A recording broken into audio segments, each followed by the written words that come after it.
ऐसी शिक्षा आखिर किस काम की जो रोजगार ना दे सके? ऐसी डिग्री किस काम की जो सड़क पर लाकर खड़ा कर दे? मुझे देखो, मैं इस देश का वो युवा हूँ जिसमें जुनून की कमी नहीं, लेकिन हालातों ने मुझे आज फुटपाथ पर लाकर बिठा दिया है।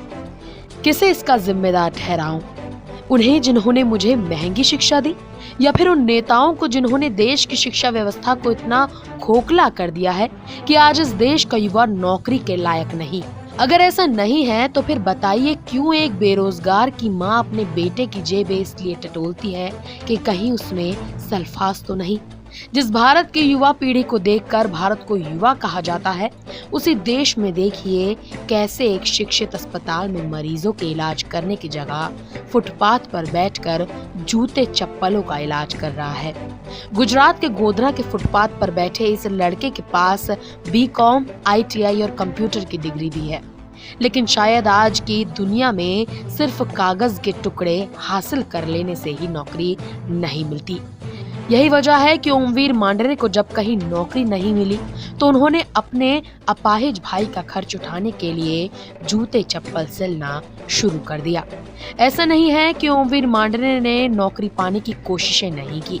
रोजगार भर्ती मेले में लाख कोशिशों के बावजूद उन्हें मायूसी ही हाथ लगी, जो इस बात का सबूत है कि सरकार के रोजगार देने वाले वादे कितने खोखले हैं। मैं इंदौर से बीकॉम फाइनल ग्रेजुएट स्टूडेंट हूँ और मैंने गोधरा का जो अड़ोदरा तालुका है वहाँ से मैंने ITI करी है। ITI कॉपर ट्रेड करा है और मैंने अप्रेंटिस के लिए एम्प्लॉयमेंट में भी नाम लिखवाया है। वहाँ से मुझे अप्रेंटिस के लिए मैं बहुत भटका, वहाँ से मुझे सामने कोई रिस्पॉन्स नहीं आया। एक बार आया था मोरवाड़ा का, वहाँ गया था, वहाँ मैं रिज्यूम दिए, सब कुछ दिया, तो वहाँ से कोई सामने से रिस्पॉन्स नहीं आया। और भी भर्ती मेले होते हैं हमारे इधर। तो मैं मेरे समाज भाई बहन, तो मेरे भारत के देश के सभी नागरिकों से मैं ये निवेदन करता हूँ कि भाई कि आप ग्रेजुएशन होने के बाद भी या डिग्री आप प्राप्त करने के बाद भी अगर आपको कोई जॉब नहीं मिलती है, सरकारी जॉब नहीं मिलती है, तो आप आपके परिवार को देखते हुए, आपके नज़रिए को देखते हुए आप अपने घर की आर्थिक स्थिति कुछ भी करने के लिए आप खुद का रोजगार शुरू कर सकते हैं। ऐसे विकास से क्या लाभ जो देश के पढ़े लिखे नौजवान के सड़कों पर बैठने को मजबूर कर दे?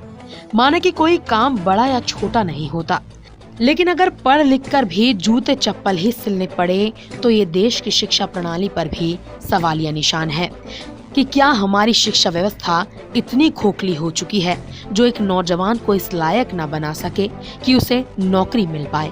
कहने को तो हमारे देश में बड़ी बड़ी कंपनियां हैं, बावजूद इसके नौकरियां कहीं नहीं मिल रही हैं। इसके पीछे आखिर जिम्मेदार कौन है?